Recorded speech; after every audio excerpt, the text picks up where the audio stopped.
Oh, stop it. Come on, there's nobody here at this time." With those words, the man and woman, naked in a bath in broad daylight, were laughing and flirting. The idiot grinning there is, unfortunately, my husband. I usually wouldn't be home at this time, but due to unforeseen circumstances, I ended up witnessing this scene. I was so shocked that I couldn't speak, and their voices echoed unpleasantly in my head. Amidst this, they started talking about me. "Hey, does your wife know we're having fun, drinking and bathing together like this during the day? That voice sounds familiar." Holding my breath, I quietly peeked through the window. She's too clueless to ever know or figure it out. You're right. Haha. I felt anger welling up in my chest. They had no idea that I, the wife, was watching them from the garden. They think they can get away with this during the day. You're the idiot. I had the urge to call out them playfully flirting in front of me right then and there. But I didn't. Because tomorrow. My name is Sarah, just an ordinary working housewife. I married David a few years ago. We met at a bar. I was having drinks with my coworkers when David and his group, who were sitting nearby, said, "Would you like to join us for a drink?" When I was sober, I would never entertain such a pickup attempt. But that day, after a busy work period had ended, I was tipsy and in a good mood. So, I decided to accept the invitation. Drinking with David and his friends turned out to be surprisingly fun, and since they weren't making any moves that night, I got a good impression of him. We exchanged contact information and continued to meet up for drinks. Eventually, he confessed during one of our outings, and we started dating. In hindsight, it might have been a strategy, but he seemed sincere, so I didn't mind. And now, being married and living happily proves it was the right choice. David works as a sales rep at a major IT company, and he seems busier than me every day. Thanks to that, he earns a good salary.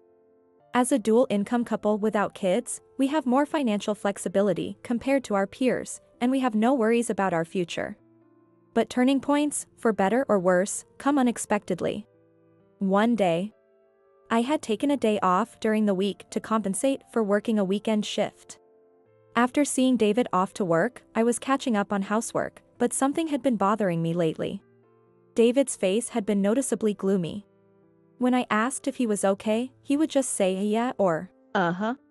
Even if I tried to pry, if it was a work problem, there wasn't much I could do but listen. Being in a technical field, I couldn't understand the intricacies of sales, social interactions, or quotas. As I was pondering this, I suddenly heard the front door open. It was still morning, who could be entering the house unannounced? I thought with concern, but then David appeared in the living room. You scared me. I thought it was an intruder. What's going on? Did you forget something? No, I quit. David still had that gloomy look on his face as he answered. His sudden words left me confused, not understanding what David was saying. But as I replayed, I quit in my head, I started to get an idea of what he meant. Quit, you mean you quit your job? David quietly nodded yes.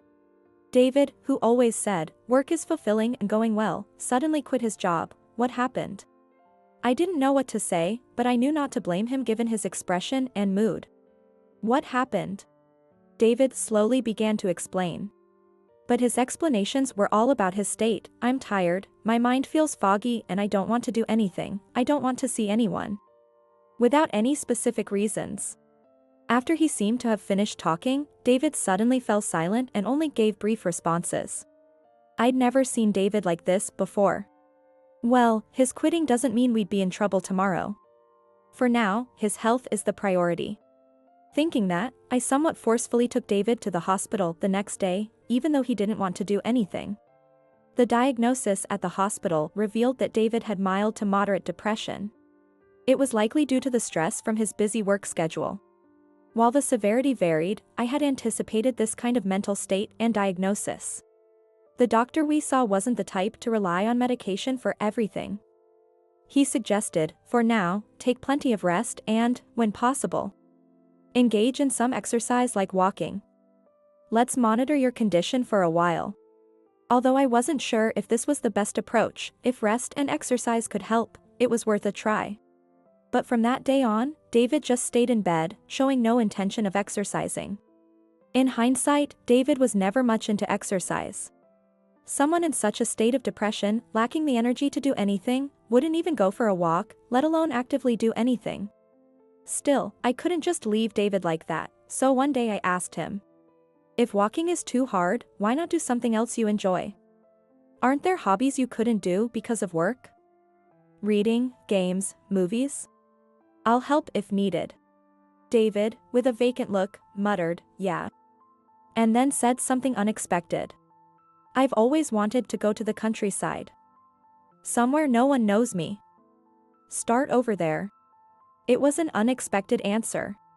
If he had just wanted a trip to a place with lots of greenery, we could go as soon as tomorrow. But starting over means, I always dreamed of living surrounded by greenery, like at my grandparents' house. I wanted to fulfill David's dreams and wishes, but I couldn't agree to it immediately, no matter how much I wanted to. So, I had no choice but to say, yeah, maybe in the future. But after that, David often said, I could get better in the countryside. Hearing that repeatedly made me depressed. I'd heard that depression can affect family members, and maybe this was it. If things continued like this, we'd both fall apart. Maybe I should seriously consider David's wish to live in the countryside. From that day, I started researching rural relocations. Then, I found a nice rural village about a 2 to 3 hour drive from the city. David could still see his doctor, and I wouldn't have to quit my job. So I made up my mind. Hey, David, if you're okay with this place, we could start our country life pretty soon. What do you think? I said this as I showed David the computer screen displaying information about a rural village. David's eyes widened, and he stared at the screen intently.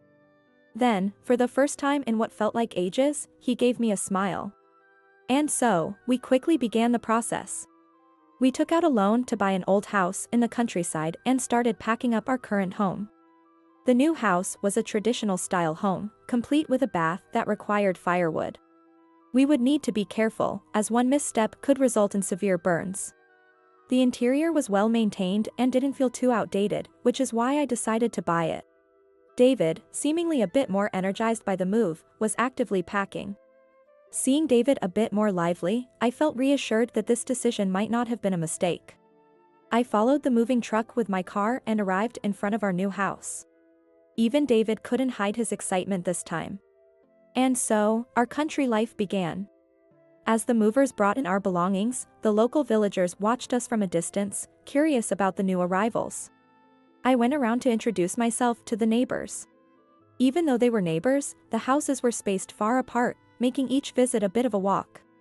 Just going around to the few people who had come out took quite a bit of effort. But everyone seemed kind, offering words like welcome and a good job.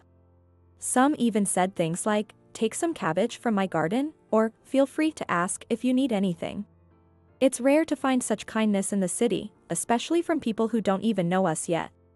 At this rate, we might be able to make it in this village. That's what I began to hope. However, that hope was short-lived. We hadn't fully grasped what it meant to join a closed, tightly knit rural community. About 2 weeks later, I began to feel that something was off. The villagers avoided making eye contact with me. I leave early for work, driving 2 hours one way from the village. Even at that early hour, the older villagers are up and about, tending to their gardens and fields. For the first few days after we moved in, they would smile and greet me, but lately, they wouldn't even look at me. Some even ignored me outright. Then, there was the incident with a drunk elderly man. One day, when I returned home early from work, I went to a supermarket on the edge of the village. It's a place the villagers frequently visit, and I often see the same people there. While shopping, I felt someone touch my butt. I turned around to find a drunk older man behind me. Some of the older folks living in the countryside are out of touch with modern social norms and still think this kind of behavior is acceptable. Previously, when a different person did something similar, I said, "Please stop," and an elderly woman nearby told me, "Just let him touch you." However, since what's unpleasant is unpleasant, I decided to stand up for myself in the supermarket as well, saying, "That's not okay." The man then said something shocking. "Come on, it's no big deal." I heard you're a top-notch prostitute. You're really good at it. Why don't you service me next time? What was he talking about? I'm just an ordinary office worker, and I've never worked in such a trade, not now, not ever. That's not true. Who told you that? Everyone in the village is saying it. Confused, I asked for more details. The man, perhaps because he was drunk, started to spill everything. It started because David never left the house. While I was at work, a villager had come by to share some wild vegetables from the mountain. But David, staying inside all day, never answered the door. This happened a few times, and rumors about us began to spread among the villagers. There's no way a woman would work while her husband stays at home, they said. It started with people thinking that I was a gangster's woman and that David was hiding because he got involved with them. As a result, the rumors evolved, suggesting that David rarely left the house because of this. Now, the story had morphed into me being a prostitute and having eloped with David. What a nightmare. Sure, it was rude of David to ignore the villagers' kindness. But we moved to the countryside because we found social interactions challenging. I thought I could get along well with the villagers, but it wasn't that simple. Because of these rumors, David and I were constantly subjected to hostile stares from the neighbors. And I increasingly found myself the target of leering looks. Give me a break. I never experienced anything like this in the city. I repeatedly tried to explain that the rumors were completely baseless, but the villagers didn't care about what was true or false. What mattered was how much they could gossip and chat. We had become the main topic of their conversations. Thus, I found myself fleeing to work every day, suppressing my reluctance to return home, and repeating this routine.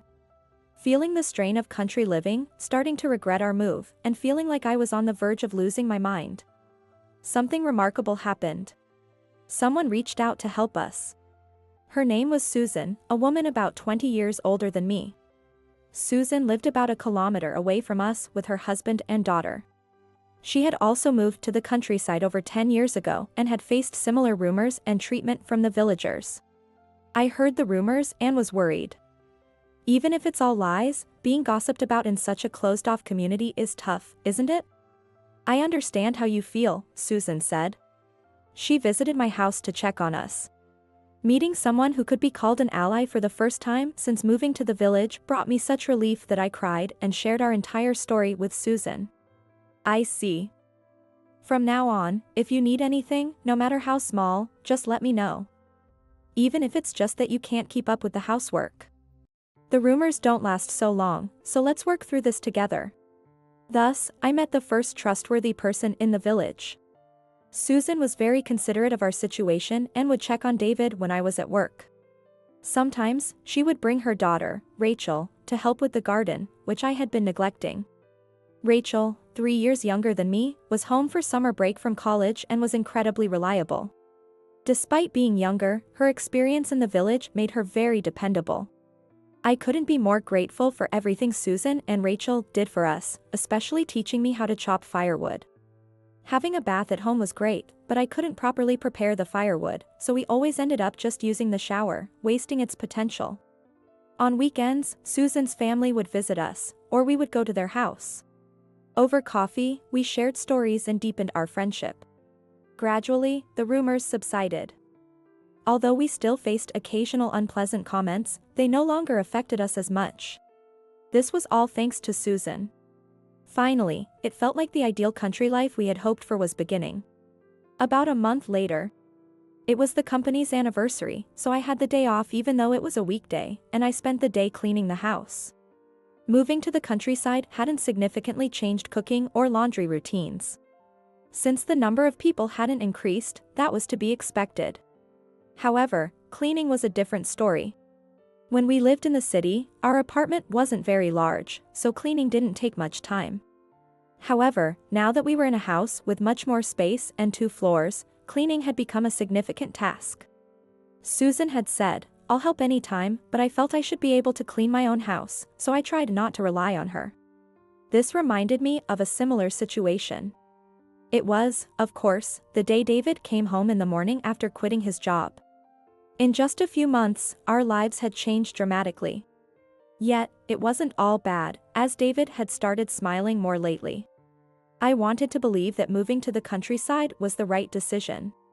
As I was cleaning the bathroom, I noticed a strand of hair that caught my attention. David has a typical short haircut, and I have a bob cut. However, the hair in the bathroom was clearly longer than either of ours. It was probably long enough to reach someone's back. I remembered that Susan usually tied her hair up, but it could be this length when let down.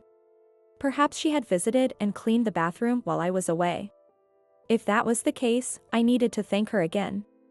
Thinking that, I decided not to dwell on it too much that day. However, the long hairs continued to appear in the bathroom. If they had been found elsewhere, given how often Susan visited, it wouldn't have been as concerning, but in the bathroom, it felt strange. Finding someone else's hair in our bathroom repeatedly started to feel eerie, so I decided to casually ask Susan about it the next time we met. "Susan, have you ever seen our bathroom?" Susan looked puzzled by my sudden question. Maybe it wasn't the best way to ask. However, she didn't seem particularly unsettled and answered my question calmly. "I've seen it from a distance but never been inside. I know your bath is with wood fire." "I've heard of wood-fired baths, but that's unique. Why do you ask?" Taken aback by her question, I stammered, "Well, if you'd like, you can try it sometime," giving a rather nonsensical response. But from her demeanor, I could tell she wasn't lying. So, whose hair was it then? Could it be that the bath had some sort of history or haunting? The thought sent a chill down my spine, and I decided to get to the bottom of the hair mystery by asking David directly. His response was unexpected. "Hair? I don't know. Isn't it yours?" He was clearly flustered. Sweat beaded on his forehead, and he avoided making eye contact with me. It was then that I realized I had been avoiding an obvious possibility. The possibility that David might be cheating. Normally, finding the hair should have made me ask David first. He's home most of the time, so he should know. But I didn't want to think about that, so I took the long way around. Still, I had to confront him directly. "Come on, you must know. How could long hair get in the house if you're here all day? Are you saying there's a ghost? That's ridiculous. If it were a haunting, there'd be more hair, not just a few strands." Despite my pressing, David kept saying, "I don't know. I have no idea, and maybe there are ghosts like that," avoiding the truth. Eventually, he said, "Do you want to make my mental state worse?" using his illness as a shield. Frustrated, I snapped, "Fine," and retreated to my room. For a while, I continued to suspect David of cheating, but I couldn't obtain definitive proof. Since I confronted him, David seemed to be more cautious, and the mysterious hair stopped appearing in the bathroom. In a way, this was an admission of his infidelity. However, it was still circumstantial evidence and not concrete proof. Despite his obvious distress and the regular appearance of the hair, I found myself unable to take decisive action. Which was incredibly frustrating. I still had to work, despite my worries. One day, driving from the village to the city as usual, I went to work and followed my normal routine. Then, during my lunch break, I went out to buy some food. "Excuse me, are you Sarah?" A woman I didn't know called out to me. I turned around to see that the woman had a noticeably swollen belly and was clearly pregnant. She told me, "I have something to talk about," so we headed to a cafe near my office. Her name was Emily. At first, I thought it was a scam or solicitation and considered brushing her off. Knowing my name was strange, but since I wore an ID badge at work, it wasn't that unusual. However, Emily knew more than just my name. "I need to talk to you about David." Here's what Emily told me. Emily was a junior colleague from David's previous job and had been involved with him. One day, they had an accident during intercourse. My eyes went to her stomach. So that's what this was about. I felt a wave of nausea from the anger. But Emily continued, ignoring my distress. She told David, "If I get pregnant, I want to keep the baby." For David, she was just a fling. A baby would risk exposing the affair to me. The evidence of David's affair was now in the form of an unborn child. Fearing this, David had reportedly told Emily, "Absolutely not. If that happens, I'll give you money to get an abortion." However, Emily never told David whether she was pregnant, and time passed. Meanwhile, David, gripped by fear that his affair might result in a child and that rumors about his relationship with Emily were spreading at work, began to suffer mentally. What a fitting consequence for his actions. Ultimately, this led to him quitting his job, moving to the countryside, and our current situation. I'm not asking you to leave David. I just want him to acknowledge the child. It's sad for a child to grow up without a father. Driven by this desire, she had hired a private investigator to find David. Upon discovering his whereabouts and learning that I still commuted to the city, she decided to approach me first. I had a splitting headache. While I was pondering who David's current mistress might be, an old affair resurfaced. Not only that, but she was claiming to be pregnant with David's child. I, who didn't even have children with David. Needing time to sort out my thoughts, I exchanged contact information with Emily and told my office I was feeling unwell before leaving early. I needed to talk to David immediately. As I arrived home and got out of the car, I felt a sense of unease. Steam was coming from the bathroom window. It wasn't unusual for someone to take a bath in the afternoon, but this seemed off. I approached the bathroom from the garden and listened. I could hear David and a woman talking. Does your wife know we're enjoying the bath, drinking, and having fun like this in the afternoon? The voice sounded familiar. I peered through the window. If she knew, we wouldn't be having fun together like this every day, David said. He and the woman next to him laughed together, unaware that I was watching from the garden. I couldn't believe he was cheating with her. I wanted to confront David and his mistress, who were having fun right in front of me.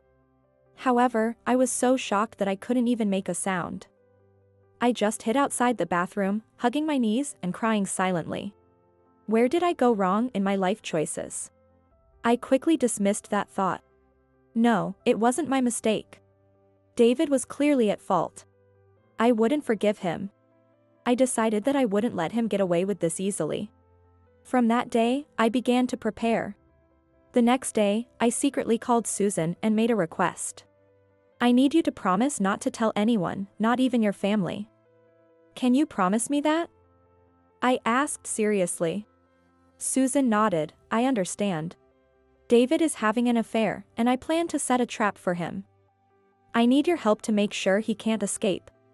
Susan was surprised, but after a moment of thought, she agreed. All right, let's do this thoroughly. On the day of the plan, I lied to David, saying, I am going to work, and drove out of the village. I parked my car in a lot and got into Susan's car, heading to the nearest station. We picked up someone and returned near the house, waiting until the expected time of the affair. When steam started rising from the bathroom, we made our move. I sneaked into the house and collected all the clothes David and his mistress had taken off. Next, I threw the clothes into the roaring fire as fuel. After burning all the clothes, I continued to add more wood to keep the fire blazing. Suddenly, there was a loud splash and screams from the bathroom. Ouch! It's burning. This is bad. I'm going to get burned. It's so hot. His mistress urged, hurry, get out. Let me explain how to use a wood-fired bath. The bottom of the bath is a metal cauldron heated directly by fire. The water gets warm, but the metal bottom becomes too hot for a person to step on. So, a wooden plank, called a bottom board, is placed to protect the feet from burns. I had tampered with that bottom board. I had once split it cleanly in half and then reattached it with glue that weakened with heat. As the bathwater temperature rose, the glue's bond weakened, and the board split apart again. As a result, David and his mistress stepped onto the scorching metal bottom, causing them to leap out of the bath in a panic. But when they rushed out to the dressing area, their clothes were gone, and Susan was waiting for them. I hoped it wasn't true, but you really were David's mistress, weren't you, Rachel? Susan said. Rachel, now standing naked before her mother and exposed for her affair, had to face reality. Why? Mom. No, no, no. Rachel screamed. David, next to her, tried to explain, this isn't what it looks like, but his efforts were soon halted. A woman appeared in front of him. David, I'm pregnant with your child. You'll acknowledge it, right? Emily said. Seeing Emily appear in front of him, David panicked and exclaimed, "Why are you here?" When asked why she was there, it was because Susan and I had picked her up at the nearest station. All for this confrontation. I arrived shortly after and confronted David. "I know everything about the past affair and the current one. Why should I care for someone who cheats and then claims to be mentally ill? Why should I support such a jerk?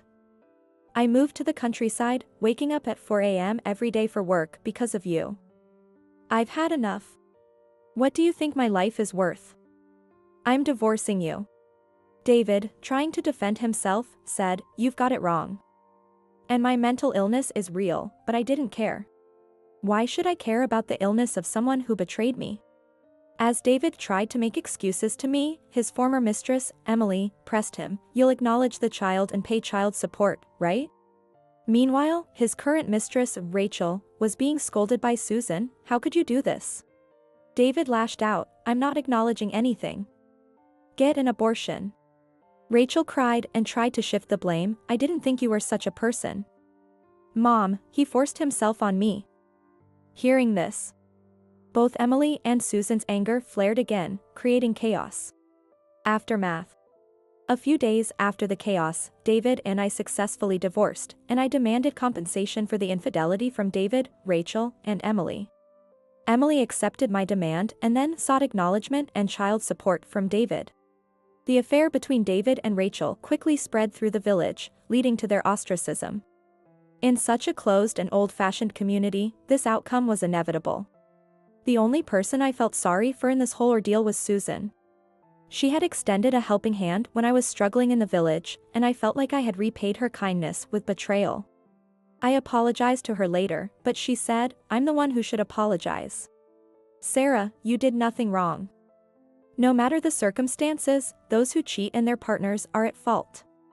My daughter did a terrible thing," she said. Since denying this wouldn't change the fact that Rachel had an affair with David, I accepted her apology. After my divorce from David, I had no interest in country life, so I gave him the house along with the mortgage and returned to the city. I don't know how David, now jobless and ostracized, will pay off the mortgage, but he can live with whoever he wants, be it Emily or Rachel. It's no longer my concern.